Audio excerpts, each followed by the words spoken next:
चलो ठीक है, चलो स्टार्ट करें। ठीक है, चलो ध्यान देना बाबू, पिछले वीडियो में हम तुम लोग को बता चुके थे कि दो चर वाले रैखिक समीकरण का जितना बेसिक था और एग्जांपल हम बता चुके थे, ठीक है ना। आज हम लोग एक्सरसाइज करेंगे, ठीक है, इधर मार्कर ले लेते हैं। चलो यहाँ ध्यान देना, एक्सरसाइज 4.1 का पहला क्वेश्चन आता है, ध्यान देना बाबू। एक्सरसाइज 4.1 में आ जाओ, सबको बुक निकाल लो, अपना अपना बुक निकाल लो, जल्दी से निकालो अजय बुक। थोड़ा सा रिवीजन कर ले पीछे का, 2 मिनट। चलो आप ध्यान देना बाबू ने, ध्यान देना, थोड़ा सा रिवीजन कर लेते हैं। यहाँ पर देखो बाबू, कल तुम लोग को हम बताए थे कि दो चर वाला रैखिक समीकरण का जो स्टैंडर्ड फॉर्म होता है वो क्या होता है, ax plus by plus c बराबर 0। ये दो चर वाले रैखिक समीकरण का क्या होता है, स्टैंडर्ड फॉर्म। यानी कि हमेशा दो चर वाला रैखिक समीकरण ऐसा ही मिलेगा। अच्छा, वहाँ पे 0 के अलावा कुछ नहीं, ठीक है, यहाँ पर a मेरा कभी भी 0 नहीं होगा और b मेरा कभी भी 0 नहीं होगा। चलो ठीक है, और अगर एक चर वाला रैखिक समीकरण होगा उसका स्टैंडर्ड फॉर्म होता है ax प्लस b बराबर 0। ये मेरा एक चर वाला रैखिक समीकरण का स्टैंडर्ड फॉर्म होता है। यहाँ पर a is not equal to क्या होगा, 0 होगा। कोई दिक्कत है किसी को? नहीं ना, ये कल बता चुके, ऑब्जेक्टिव के पॉइंट ऑफ व्यू से बहुत इंपॉर्टेंट है, फिर से बता देते हैं। वेरी गुड, ध्यान देना, अगर कहेगा एक चर वाले रैखिक समीकरण का स्टैंडर्ड फॉर्म तो ये होगा, और अगर कहेगा दो चर वाले रैखिक समीकरण का स्टैंडर्ड फॉर्म तो ये होगा। तो सिंपल से देखो ना, इसमें क्या गो चर है, एगो एक्स चर है, एगो वाई चर है, तो 2 गो है, इसमें एक एगो एक्स चर है, तो ये एक चर वाला रैखिक समीकरण हो गया, और ये दो चर वाला रैखिक समीकरण हो गया। अब बात आ रहा है कि इसको रैखिक समीकरण क्यों कहते हैं, नाम इसको एक चर वाला काहे कहते हैं, इसको रैखिक समीकरण ही क्यों कहते हैं। बाबू एक बात बता देते हैं तुम लोग को, कल हम लोग रैखिक गति भी पढ़े थे ना कि सीधी रेखा में, तो बाबू इसको रैखिक समीकरण इसलिए कहते हैं, ध्यान देना। अगर हम कहें 2x प्लस 3 बराबर 0, इसको हम रैखिक समीकरण कहें ना, क्योंकि इसको जब ग्राफ में तुम खींचेगा ना तो तुमको मिलेगा वो सीधा रेखा मिलेगा। कैसा रेखा मिलेगा, सीधा। जब इसको ग्राफ में तुम पुट करेगा, ग्राफ में रखेगा, तो तुमको एक सीधी रेखा मिलेगा, इसलिए इसको रैखिक समीकरण कहते हैं। अगर तुम x प्लस वाई बराबर 3 है, मान लो ये भी एक रैखिक समीकरण है, अलग बात है ये दो चर वाला है, तो इसको भी जब हम ग्राफ में रखेंगे तो ये भी एक सीधा रेखा देगा। क्या देगा, सीधा रेखा देगा। यानी वैसा समीकरण जो हमको सीधी रेखा देता है उसको हम लोग रैखिक समीकरण कहते हैं। कैसा समीकरण कहते हैं, रैखिक समीकरण कहते हैं। कैसा समीकरण कहते हैं बाबू, रैखिक समीकरण कहते हैं, ठीक है ना। चलिए यहाँ ध्यान देना। अब आते हैं हम लोग एक्सरसाइज 4.1 में। कुछ क्वेश्चन है और इसमें मेनली 2 टाइप का क्वेश्चन पूछा जाएगा। पहला क्वेश्चन क्या होगा कि तुमको इक्वेशन दिया हुआ रहेगा, उसको हल करना रहता है। क्या करना रहता है, इक्वेशन, समीकरण दिया हुआ रहेगा, उसको हल करना रहेगा। और जो दूसरा टाइप का क्वेश्चन पूछता है, तुमको लैंग्वेज दिया रहेगा, उसको हल करके तुमको इक्वेशन निकालना है, और इक्वेशन निकालने के बाद हल करना है। समझ में आ रहा है क्या? तो आओ पहला क्वेश्चन पे आते हैं हम लोग। तो पहला क्वेश्चन कहता है 4.1, सबको बुक में देखो बाबू अपना क्वेश्चन। क्वेश्चन कर रहा है एक नोटबुक की कीमत एक कलम की कीमत से 2 गुनी है। सिंपल सा बात है, जो कॉपी होगा, नोटबुक का मतलब क्या होता है, कॉपी है ना, तो नोटबुक का जो कीमत होगा कलम से ढेर होबे करेगा, ठीक है ना। तो एक नोटबुक की कीमत एक कलम की कीमत से 2 गुनी है। इस कथन को निरूपित करने के लिए दो चर वाले रैखिक समीकरण लिखिए। तुमको समीकरण लिखना है, क्या करना है, समीकरण लिखना है। तो आ जाओ, हम मान लेते हैं कि नोटबुक की कीमत क्या है, एक्स है। क्या मान लेंगे, एक्स मान लेंगे। तो लिखेंगे यहाँ पर क्वेश्चन नंबर 1। यहाँ पर ध्यान देना बाबू, क्वेश्चन नंबर 1 का सॉल्यूशन कर रहे, क्वेश्चन नहीं लिख रहे हम। क्या मानेंगे, ये लिखेंगे माना। हम मान लेंगे कि नोटबुक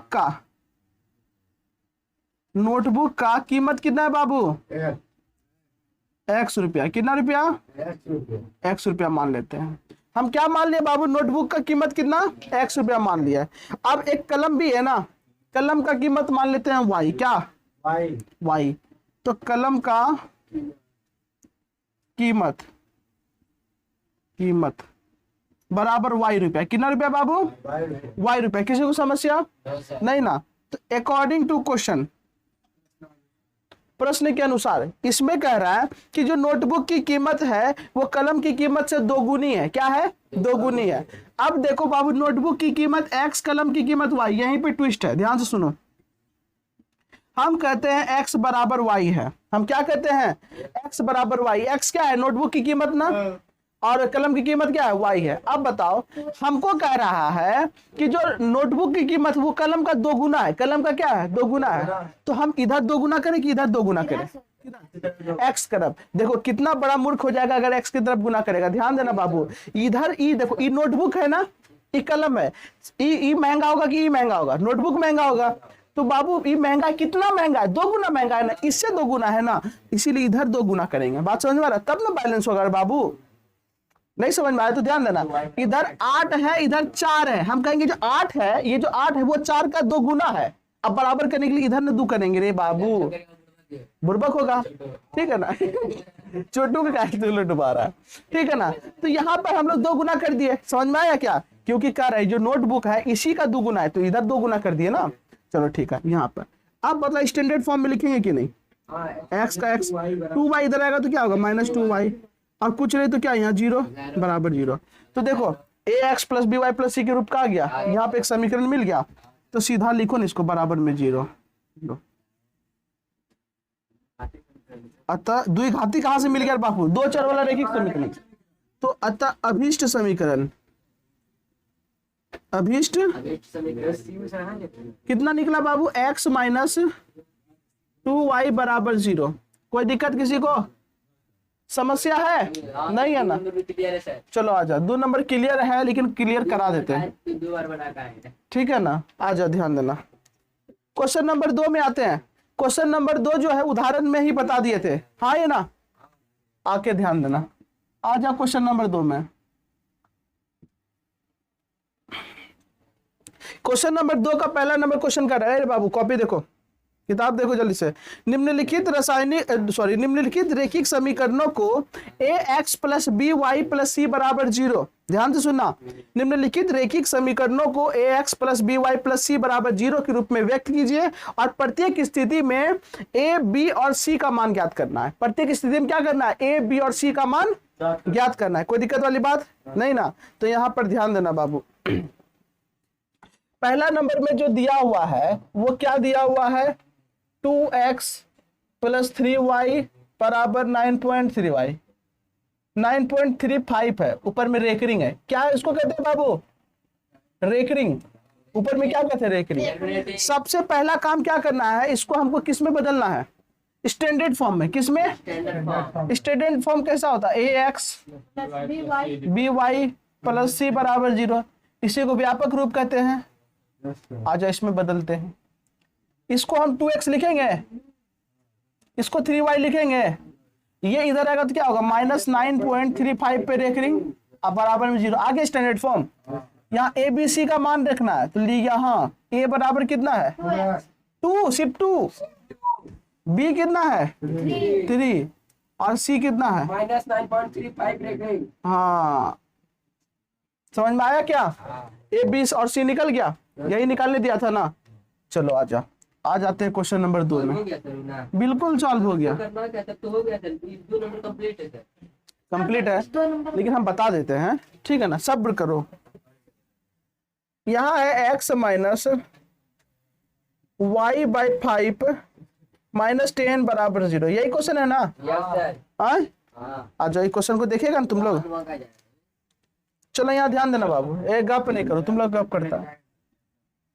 अब देखो स्टैंडर्ड फॉर्म कैसा होता है, c बराबर 0, याद नहीं तुम लोग को, अरे गधा का, हाँ x plus B Y plus C बराबर 0, तो बोलता क्या नहीं है, शर्म लगता है, लाज लगता है, हाँ गप करेगा लेकिन बोलेगा नहीं। यहाँ क्या है, x माइनस, अच्छा यहाँ देखो y बटे 5 है, इसको हम ऐसा लिख देते 1/5, उसके बाद y, एक ही चीज है ना, और यहाँ -10 बराबर में 0। किसी को कोई दिक्कत है क्या, आ जाओ। यहाँ a बराबर कितना है 1, आगे कुछ नहीं तो 1 है ना बोकवा। b बराबर कितना है -1/5 और c कितना है -10, ठीक है। कोई दिक्कत किसी को नहीं ना, अच्छा ठीक है, थोड़ा सा हम देर उधर चले जाएंगे अब, ठीक है। चलो ठीक है, आ जाओ तीसरा क्वेश्चन पे आते हैं हम लोग, तीसरा इधर में मिटाना पड़ेगा। आगे बार तुम लोग है ना गप करता है इतना ना कि क्या हम बोलेंगे। आ जाओ तीसरा नंबर में। तीसरा नंबर पे क्या है, -2x + 3y = 6, यही है ना। हाँ, आ जाओ ध्यान देना। स्टैंडर्ड फॉर्म क्या होता है, ax + by + c = 0 होता है कि नहीं। आ जाओ, यहाँ -2x है, 3y है, अब ये 6 इधर आएगा तो -6 होगा, बराबर में 0। यहाँ a कितना हुआ, -2 b कितना हुआ, c कितना हुआ, यही तो पूछ रहा है abc का मान। कुछ है, आसान है कि नहीं। चलो ठीक है, चौथा नंबर देखो।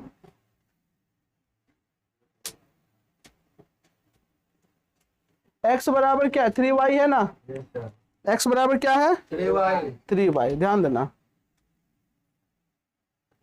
स्टैंडर्ड फॉर्म क्या होता है, ax + by + c very good. यहां पर देखो बाबू क्या होगा, x - 3y होगा, कुछ नहीं तो 0 होबे करेगा। अब देखो यहाँ a कितना है, कुछ नहीं तो 1 है, b कितना है, c कितना है, 0। समझ में आ रहा, कोई दिक्कत नहीं ना। वेरी गुड, ऐसे ही समझना है। इधर मिटाते हैं।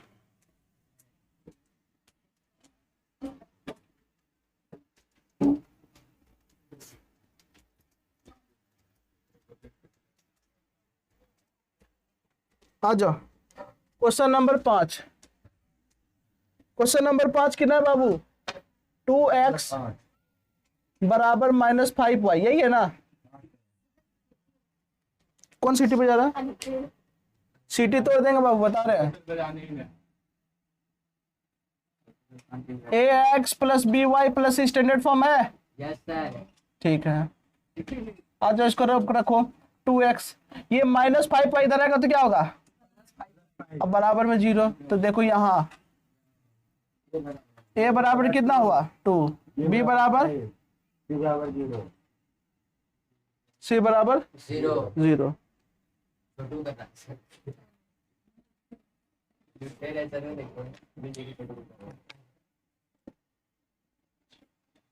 चलो 6 नंबर देखो, इसमें क्या है, 3x + 2 है, बराबर में 0। आ जाओ,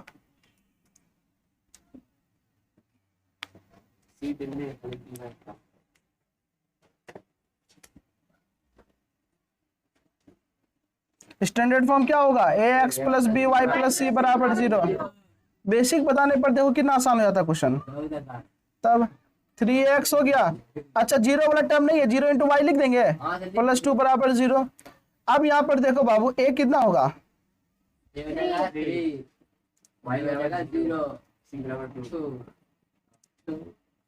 है कुछ, चलो आ जाओ 7 नंबर। 7 नंबर क्या है, y - 2 = 0 है।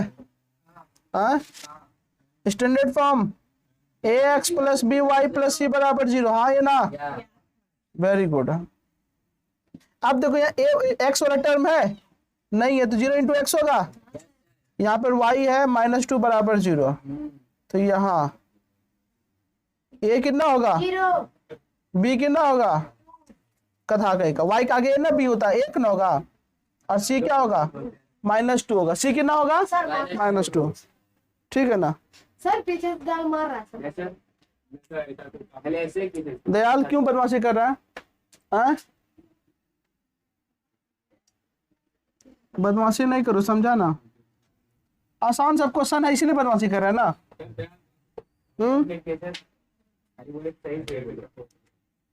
आज 8 नंबर में, 8 नंबर में क्या है, 5 = 2x है, यही है ना। अरे देखो लास्ट क्वेश्चन आ गया, ax लिख करके एकदम बनाना है, by + c = 0, ये स्टैंडर्ड फॉर्म होगा, व्यापक रूप होगा कि नहीं। अब देखो यहाँ 2x है ना, तो 5 को उधर ले आते हैं, तो 0 बराबर क्या होगा 2x, और y वाला टर्म में नहीं है, तो 0 × y, और माइनस में 5 होगा, इसको इधर ले आओ, तो क्या होगा 2x plus 0 into Y minus 5 बराबर 0। किसी को कोई दिक्कत है यहाँ पे? नहीं ना? तो बताइए। हाँ नहीं, b बराबर 0 एंड c बराबर, कोई दिक्कत किसी को? No sir. नहीं ना? लो एक्सरसाइज 4.1 कंप्लीट हो गया। ठीक है ना? यहाँ तक किसी को समस्या है? जो भी है अभी तक जो समस्या है फटाफट पूछो, अभी तक जो समस्या है जल्दी से। दयाल हाँ बोलो। ये पॉइंट नहीं है बाबू, गुना है, गुना।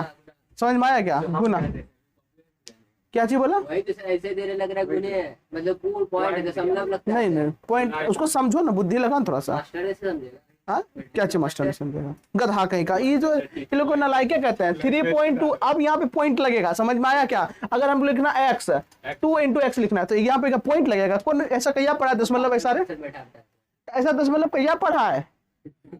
पागल पागल मास्टर होगा तो उसको कॉपी चेक करने नहीं देगा। ठीक है ना? यहाँ तक किसी को दिक्कत है? नहीं ना? क्या जरूरी है? हाँ दे देना, कोई काटेगा नहीं। ठीक है ना? तो आज के लिए इतना ही रहने दे। ठीक है ना? एक्सरसाइज 4.2 कंप्लीट है। तो कल होमवर्क रहेगा, इस एक्सरसाइज को 2 बार बनाना। कितना बार? 2 बार। ठीक है ना? तो चलो आज के लिए इतना ही।